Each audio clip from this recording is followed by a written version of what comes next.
La trajectoire de Carolina de Jesus. Alors, née à Sacramento, c'est une petite ville dans la campagne de l'État du Minas Gerais, au centre du Brésil, Carolina Maria de Jesus a peu étudié, juste assez pour apprendre à lire. Dans la petite ville où elle est née, Jesus a vécu jusqu'à la mort de sa mère, une époque qui a inspiré le journal de Bichita, ce livre-là.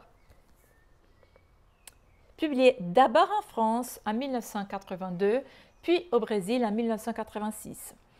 Le livre combine ses souvenirs d'enfance avec le récit et l'essai sur la condition de Noirs au Brésil dans les années 1930, une période d'urbanisation et de modernisation du Brésil. Le journal de Bichita a même été récompensé en France par le lecteur du magazine Elle comme la meilleure œuvre de l'année de sa sortie. Après la mort de la mère de Jésus, elle a suivi les mouvements d'émigration des travailleurs ruraux vers les villes et s'installe dans la banlieue de São Paulo, où elle élève ses 3 enfants grâce au travail de collecte et des ventes de matériaux recyclables. Une réalité travaillée dans le dépotoir. Donc, c'est deux. Le dépotoir, le journal de Bichita, ça, ce sont les livres en portugais brésilien. Mais, comme je vous ai dit, il y a les versions en français, journal de Bichita et le dépotoir.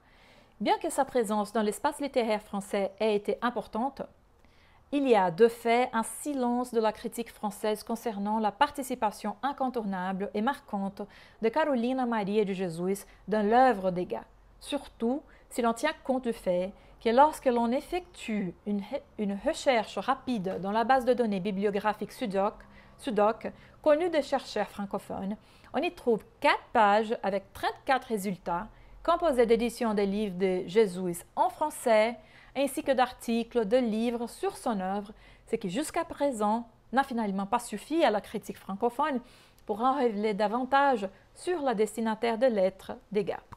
La bibliographie produite sur les lettres d'Egas en anglais et en français ne permet pas de savoir davantage qui a été l'auteur brésilienne ou sur quoi elle a écrit. C'est limitant à informer ce qu'Egas révèle déjà dans son livre. On va jusqu'à dire que la brésilienne n'est rien d'autre qu'une invention.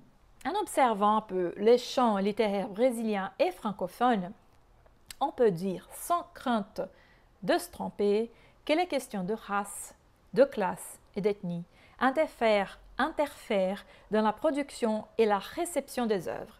Malgré l'accent mis sur certains auteurs noirs, il est vrai que la littérature brésilienne est encore marquée par la publication d'écrivains blancs, hommes, et que leur perspective prime généralement dans les textes. Depuis la Semaine d'art moderne de 1922, la littérature brésilienne a cherché à rompre avec les traditions européennes, sans toutefois parvenir à se débarrasser du racisme structurel qui traverse la société dans son ensemble. Ainsi, malgré l'immense réaction des auteurs et des écrivains noirs au Brésil, la littérature brésilienne arrive au XXIe siècle encore dominée par les hommes blancs et peuplée de personnages blancs et des hommes blancs.